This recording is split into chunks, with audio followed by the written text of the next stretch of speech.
हमरा धर्मेंद्र भैया का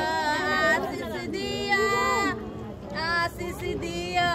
मछैता नगर में हरियर दुईब हरियर रांची शहर में रंजीता बहनों चटबे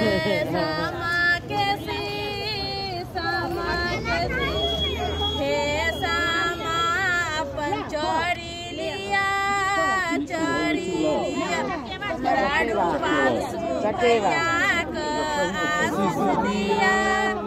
आशीष दिया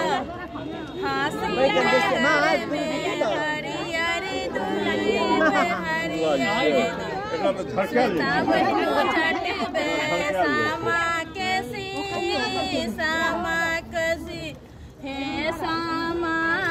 पंचड़ी लिया चढ़िया हमरा दीपक भैया का आशीष दिया रांची शहर में हरियर दुईब हरियर श्वेता बहनों चटबे सामा के सी सामा कसी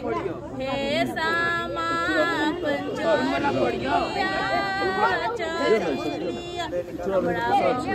भैया का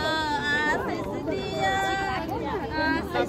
तुम्हें मांगो घुटने पर ना।